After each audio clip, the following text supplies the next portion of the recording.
Vamos con nuestro temita, control de tu mente, tu voluntad sometida. Les decía que cuando vemos que mi voluntad tiene que ser sometida, lo vemos como una sujeción así media horrible, media impuesta, pero que en realidad tiene una gran ventaja para nosotros, que nos trae autoridad. Les decía que muchas veces que cuando nosotros enviamos a nuestros hijos a la tienda, ve y tráeme X cosa, es que yo le estoy imponiendo, vamos a ponerlo así, o le estoy dando a conocer mi voluntad a mi chamaco. ¿Para qué? Para que mi hijo haga mi voluntad. Porque le estoy ordenando, le estoy diciendo, quiero que vayas, mi voluntad es que vayas a la tienda o vayas al refri o me traigas esto. Esa es mi voluntad. Quiero que lo hagas, por favor. Bueno, si manejamos el por favor. Pero yo le estoy imponiendo o diciéndole, quiero que hagas esto, mi voluntad. ¿Sí? ¿Pero por qué? Porque él va a aprender. Muchas veces el imponer la voluntad a alguien no tan solo o no necesariamente implica que me voy a adueñar de él, sino implica que también le voy a enseñar. ¿Sí me doy a entender? Implica que mi hijo va a aprender porque cuando él sea grande también le va a enseñar a su hijo a hacer lo mismo, tener autoridad. Y es lo que a lo mejor muchas veces como que relegamos y a lo mejor los sentimos feo, pero no, nada peor que eso. Entonces, en este aspecto necesitamos aprender a someter mi voluntad porque me va a traer un beneficio. Así como el Hijo se somete a la voluntad del Padre, así también nosotros nos debemos someter a la voluntad de nuestro Padre Celestial. La voluntad tiene como base la elección racional, es decir, hay una elección que es pensante, ¿sí? Es decir, no actúa por sí sola, sino que es el resultado de pensar basado en lo que estoy viendo, deseo o estoy sintiendo. Proverbios 16:32 nos dice, es mejor ser paciente que poderoso. Es mejor dominarse a sí mismo que conquistar una ciudad. ¿Por qué es mejor dominarme que conquistar una ciudad? Porque yo sé al menos cómo puedo conquistar una ciudad. Sé si tiene muros, sé dónde está localizada, sé sus debilidades, puedo conocer sus fortalezas y elaborar una gran estrategia para poder invadirla. Pero ¿saben cuál es el problema de nosotros? Que nosotros creemos y pensamos que estamos bien. ¿Cómo te sientes? Bien. ¿Cómo estás? Excelente. Podemos ver y destruir las fortalezas de alguien más, pero las nuestras, no, esas no se tocan. Y cuando tocan nuestras fortalezas, nos enojamos, nos sentimos mal, entramos en depresión y en ansiedad, y hasta le dejamos de hablar a la persona porque nos están diciendo nuestras verdades. Por eso expresa, es mejor dominarse a sí mismo. ¿Por qué? Porque yo sé. Yo estoy consciente de lo que yo sé, de lo que yo puedo hacer y de lo que no puedo hacer. Soy consciente de mí mismo. Por eso dice, es mejor ser paciente. Porque si hay una persona que es impaciente, ¿cuántas veces puede meter la pata hasta el fondo en un arrebato de ira? En un coraje así arrebatado, y después se anda uno arrepintiendo de las cosas. ¿Por qué lo dije? ¿Y por qué lo hice? Pues porque no pensaste. Por eso es necesario nuestra voluntad someterla. Es como un caballo que si yo le pongo freno se va a detener, pero si lo dejo sin freno, vaya a saber dónde yo vaya a caer, se desfoca.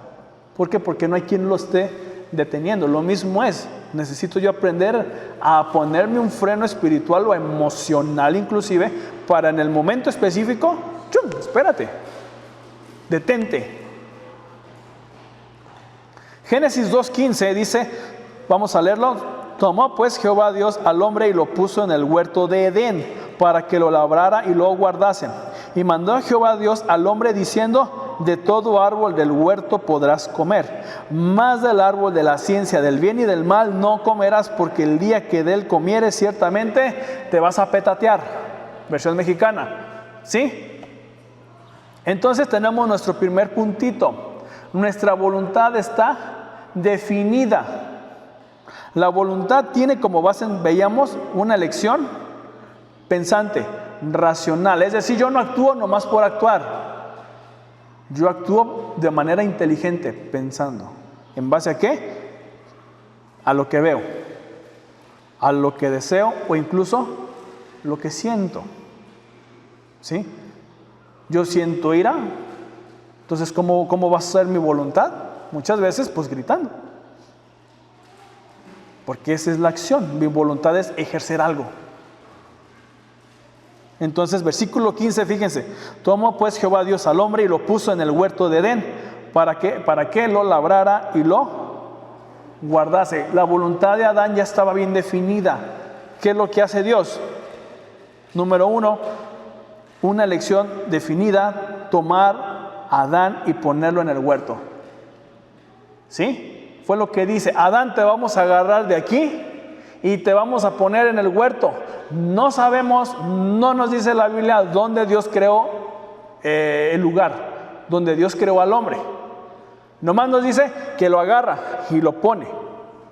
Unos dicen que lo creó en la montaña de Hebrón. Luego les pongo una imagen.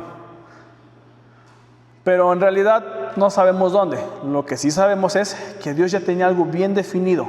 Te voy a agarrar de aquí y te voy a poner acá. ¿Sí? Y eso es lo que muchas veces Dios hace. Dios nos quita de un lado y nos pone en un lugar mejor. Puso mi pie en un lugar firme, en la roca de mi salvación. ¿De dónde me sacó? De un lugar cenagoso. Y puso mi pie en la roca firme. Ya hay un propósito, ya hay algo bien definido. ¿Qué es lo que Dios quiere para mí? Yo les decía en estudios pasados, si usted no sabe los propósitos que Dios tiene para tu vida, pídelos. Dios, dame propósitos. Dios, muéstrame propósitos. Dios, ¿cuál será mi propósito? Espíritu Santo, revela mi propósito. Si usted no lo conoce, y te lo va a dar, te lo va a revelar. Y te va a dar las herramientas suficientes. ¿Para qué? Para que puedas hacerlo. 2. Un propósito, tenemos un propósito definido: ser administrador de la creación de Dios. ¿Qué estaba haciendo Adán? Administrando. ¿Cómo? Labrando la tierra y cuidándola. 3. La voluntad de Dios para el ser humano sería como si Dios mismo cuidara el huerto. ¿Sí? La voluntad de Dios para el ser humano sería como si Dios mismo cuidara del huerto, porque fue creado a su imagen. Entonces, ¿quién estaba gobernando en cierta forma? Adán, pero por mandato o autoridad de Dios. Adán, cuídamelo, tú eres responsable de lo que estás haciendo. ¿Sí? Asimismo, cuando estamos en Cristo, nos selecciona y nos pone en un lugar especial. Te da todas las bendiciones en Cristo para que las apliques a tu vida. No te deja solo, no te deja sin herramientas. 2. La voluntad tiene que ser consciente. Porque muchas veces hacemos las cosas de una manera inconsciente. ¿Por qué lo estás haciendo? Pues no sé. ¿Por qué vas allá? ¿Quién sabe? ¿A qué vienes? No, pues me dijeron que viniera. ¿Te gusta? No, pues quién sabe. ¿Te cae bien? No, pues tal vez. ¿Se fijan? Entonces, la voluntad tiene que ser consciente. ¿Qué es lo que estoy haciendo? Versículo 16 y 17a. Y mandó a Jehová Dios al hombre. Este término de mandó quiere decir: Adán, te lo pido por favor. Así, eso es mandar. No es la imposición: órale Adán, te me vas para allá. No, es una petición. ¿Sí? Y mandó Jehová Dios al hombre diciendo: de todo árbol del huerto podrás comer, mas del árbol de la ciencia del bien y del mal no comerás. Vemos que Dios estimula nuestra voluntad para conocer lo que puedo y lo que no puedo hacer. Adán, vas a comer de todo. ¿Pero por qué? Porque pues, tienes hambre. Adán, vas a cuidar el huerto. ¿Alguien de ustedes tiene árboles? ¿O tiene macetas? ¿O tiene plantitas? ¿Usted les llega a podar? ¿Les llega a cortar? ¿Por qué?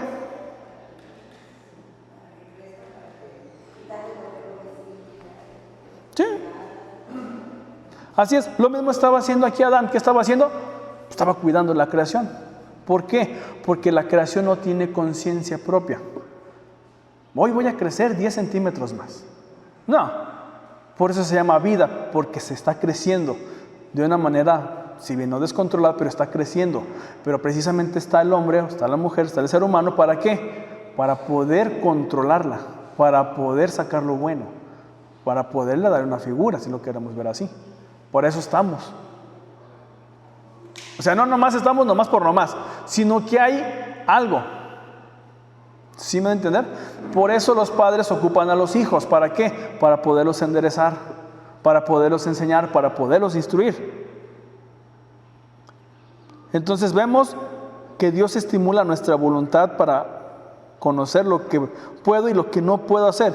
Vemos que siempre será mejor para el hombre y mujer creyente consultar al Espíritu Santo para conocer lo bueno y lo malo.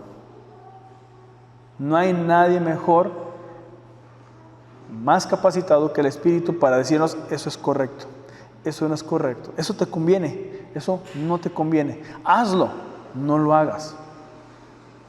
Muchas veces, va a sonar así medio raro, muchas veces así somos los padres con los hijos. Nosotros actuamos como el Espíritu Santo. No hagas esto, haz esto. ¿Y qué dicen nuestros hijos? Nos obedecen cuando le decimos a la primera, ¿verdad? Así bien. O le batallamos.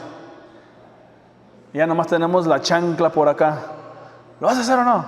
Sí, ya nomás porque están bien sintiéndose amenazados. O sea, ¿por qué llegar a un extremo así? Si lo aplicamos a nuestra vida espiritual, ¿por qué llegar a un extremo espiritual así? ¿Me doy a entender? Entonces, de esta misma forma, yo necesito consultar día a día constantemente a mi Dios y al Espíritu Santo. ¿Para qué? Para que yo pueda saber cuál es la voluntad de Dios, agradable y perfecta. Decía, muchas veces tenemos, hace mucho tiempo les decía, tenemos al Espíritu Santo como que hay clavado o la idea, y cuando lo ocupamos lo desclavamos y lo usamos. Y ya después lo volvemos a clavar. Y no es así. Si se va a clavar, debe de ser en nuestra vida, porque es el que nos está transmitiendo las bendiciones, la voluntad, los deseos, todo de Dios. Ya lo dijo Pablo en Corintio. ¿Quién conoce la voluntad de Dios? ¿Quién conoce la mente del Señor? El Espíritu Santo. Y si yo no me meto con el Espíritu y no busco del Espíritu, ¿cómo lo voy a conocer? La voluntad de Dios. ¿Cómo le vamos a hacer? La Biblia no basta. Pero déjame decirte que también, e incluso el Espíritu le hizo así a los autores de la Biblia para que pudiéramos tener la Escritura. Entonces, es importante también prestarle atención a las palabras de la Escritura. Pero también al Espíritu. ¿Por qué? Porque el Espíritu nos da vida. Sopla el Espíritu en nuestro espíritu para que podamos decir, ahí estoy, Señor. Ahora sí lo voy a hacer. Entonces, pero yo tengo que ser consciente de lo que estoy haciendo. Por eso Dios le dice, puedes comer de todo, pero menos de uno. ¿Qué está haciendo Dios ahí? Le está generando una conciencia. Comes de todo, menos uno. De este árbol no puedes. Isaías 5:20 dice, hay de los que a lo malo dicen bueno y a lo bueno malo, que hacen de la luz tinieblas y de las tinieblas luz, que ponen lo amargo por dulce y lo dulce por amargo. Dice, hay de aquellos, porque están contrapunteando. Proverbios 3:7 dice, no seas sabio en tu propia opinión, teme a Jehová y apártate del mal. Pero fíjate lo que está diciendo, necesitamos consultar la opinión de Dios. No dice que esté mal, ¿sí?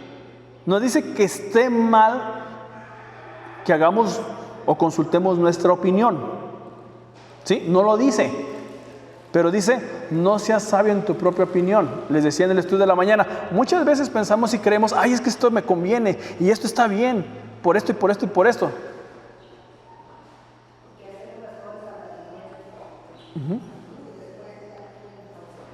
¿Sí? ¿Por qué? Porque lo consultamos con nosotros mismos, nos pareció bien la oferta o la compra y ya después andamos ahí llorando.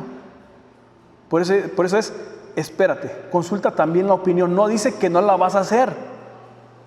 No te lo prohíbe. Está diciendo, no seas sabio en tu propia opinión. Teme a Jehová. ¿Qué es temer? Consúltalo. Sí. Espíritu Santo, ¿me conviene? ¿Me conviene ir para allá? ¿Me conviene esta relación? ¿Me conviene este trabajo? No está diciendo que no lo apliques. No está diciendo que no lo canceles. Lo que te está diciendo es busca otra opinión. ¿Para qué? Para que tú puedas ser más consciente. Eso es lo que importa, ser consciente de lo que estoy haciendo. Entonces necesitamos consultar la opinión de Dios, así como lo hacía Jesús, porque he descendido del cielo no para hacer mi voluntad, sino la voluntad del que me envió. Juan 6:38. Ahí tenemos a Jesús escupiendo gargajos, salivas, haciendo mezclita y poniéndole la masa a un ciego. Órale, váyase allá y lávese. ¿Por qué tiene que hacer eso? ¿No le hubiera sido más fácil? Ve y lávate. ¿Por qué tanto revuelo con quién me ha tocado? Señor, estás viendo que todo el mundo te está apretujando y tú dices, ¿quién me ha tocado? Y todo el mundo le estaba tocando. Pero dice que al menos solo la doña que tenía el problema de flujo fue sana. ¿Qué pasó con los demás que tenían problemas? ¿No creían? No lo sabemos. Tal vez sí. Mas sin embargo, precisamente ahí vemos esa parte. ¿Qué estoy haciendo? Y así tenemos un montón de cosas. Acciones que Jesús hacía y nos parecían raras. ¿Por qué lo hacía? Pero ahí había un propósito. Pero solo el Padre y Él lo conocen.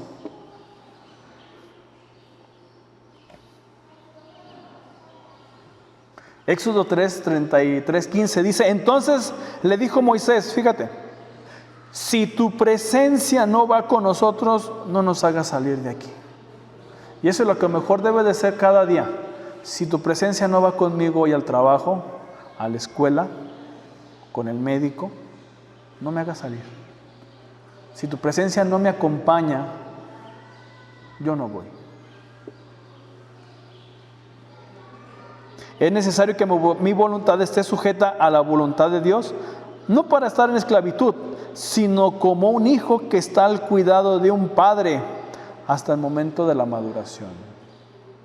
¿Se fija? Yo cuido a mi hijo mientras va creciendo. Por eso dice Jesús, ¿qué hay de eso? O sea, ¿cómo ven a un padre que si su hijo le pide un pan, le da un escorpión? ¿O le da una piedra? ¿Qué clase de padre es ese? Por eso dice, ustedes aún siendo malos, y no porque sean malos, sino porque no saben cómo cuidarlos, cómo guiarlos. Si aún ustedes siendo malos, les dan buenos dádivas, buenos regalos, y no costosos, porque también el término bueno implica que le ayuda, que le sirve. Dice, también el Padre te va a bendecir, te va a dar algo que te ayude, que te sirva. ¿Hasta qué? Hasta que estés maduro. Pero tiene que ocurrir eso, esa madurez. Entonces no es que yo soy esclavo, no, es que estoy aprendiendo a. Tercer punto, la voluntad correcta. 17b, porque el día que de él comieres ciertamente te vas a petatear. Una cosa es controlar mi voluntad para no hacer lo malo, que sabemos que atenta contra la santidad de Dios. Pero otra cosa es controlar mi voluntad, aunque sea algo bueno. Lo que les decía hace ratito, me conviene esto. Yo pienso que está bien. Y después nos andamos quejando, Dios, ¿por qué lo permitiste? Dios, ¿por qué me pasó esto? Le echamos la culpa a nuestro Dios. ¿Pero por qué? Porque hacíamos nuestra voluntad. Aunque sea algo, porque no es lo que Dios quiere para mí en un momento determinado. Es más fácil controlar mi voluntad con las cosas buenas que con las cosas malas. Por eso yo debo de consultar su opinión. No dice que no lo vaya a hacer, dice, no seas sabio en tu propia opinión. Es decir, busca más opiniones, si te convienen o no. Es lo que les decía, ¿vas a pedirle consulta a Dios para ver si vas al baño? ¿Si comes? ¿Si te duermes? No. No creo que Jesús lo haya consultado para eso. Pero había momentos en que sí tenía que consultarlo. ¿Qué debo de hacer en esta circunstancia? Entonces yo tengo que tener esa voluntad correcta. Si ya me están diciendo, no comas esto, no hagas esto, es porque puede traer un problema. ¿Y qué pasó? Pues todavía lo estamos acarreando.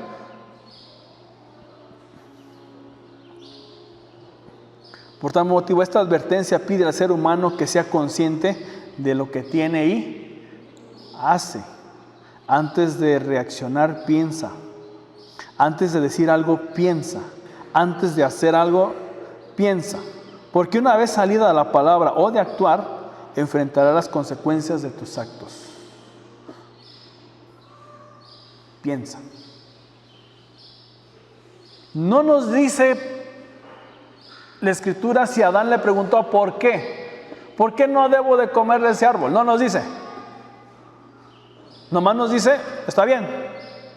Nos dice un Adán que está acatando las indicaciones, como un hijo acata las indicaciones de su padre. Hijo, haz esto. No.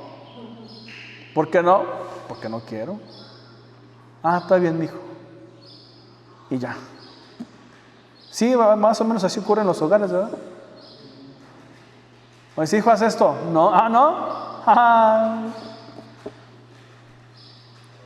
Primera de Pedro 4:1 dice, puesto que Cristo ha padecido por nosotros en la carne, vosotros también armaos del mismo pensamiento, pues quien ha padecido en la carne o quien ha muerto en la carne, terminó con el pecado, lo que les decíamos en la mañana, para no vivir el tiempo que resta en la carne. Es decir, que de este domingo, hasta que usted esté a la presencia del Señor, diga, debo de morir, no tan solo en el dicho, sino en el hecho. ¿Qué asuntos son de la carne? ¿Qué asuntos son del espíritu? Recuerdan lo que veíamos en Corintios, no les pude escribir como espirituales, sino como carnales. ¿Por qué? Porque hay pleitos, celos, hay contiendas.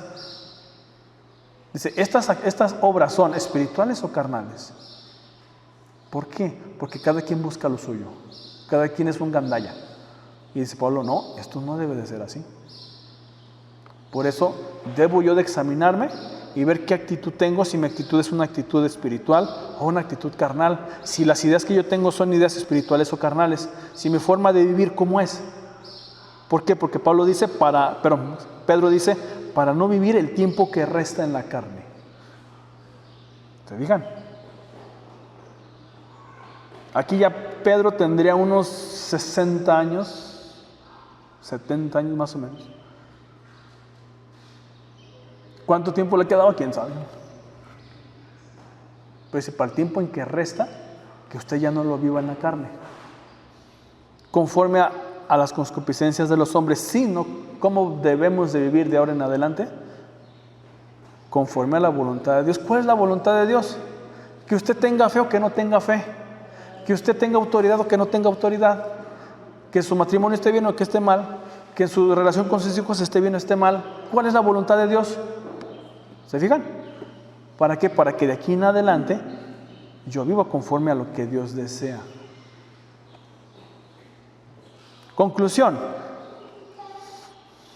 El estado de tu voluntad determina tu eternidad. Eso es importante. Señor, Señor, hicimos esto y esto y esto, sacamos demonios. ¿Y qué dice? ¿Y tú quién eres? Apártate de mí. Ora que tu voluntad sea, ora que la voluntad de Dios sea hecha. Señor, haz tu obra en mí. Hoy te rindo mi ser y te doy mi corazón. Yo vivo para ti en cada palpitar, mientras haya aliento en mí. Señor, haz tu obra en mí. ¿Se fijan? Evade la pasividad y el letargo. Hoy no, mañana sí. Dios, es tu voluntad. Como, no sé. Y disciplina tu voluntad a tener deleite en la voluntad de Dios. Si Jesús también lo dijo, Señor, si tú quieres, yo no bebo esta copa, pero no se haga mi voluntad sino la tuya. Y esa misma actitud debemos de tener. Padre, hay momentos en que no quiero orar, hay momentos en que no quiero ir a la iglesia, hay momentos en que no quiero leer, pero lo voy a hacer. Es necesario. Y fue llevado al matadero y sufrió una muerte de cruz, para darnos redención, resurrección y para darnos algo que se llama ser hijo de Dios y darnos las bendiciones que necesitamos, que queremos en Cristo Jesús. ¿Sí? Entonces, pero para eso necesitamos disciplinarnos. Disciplina tu voluntad a tener deleite en la voluntad de Dios.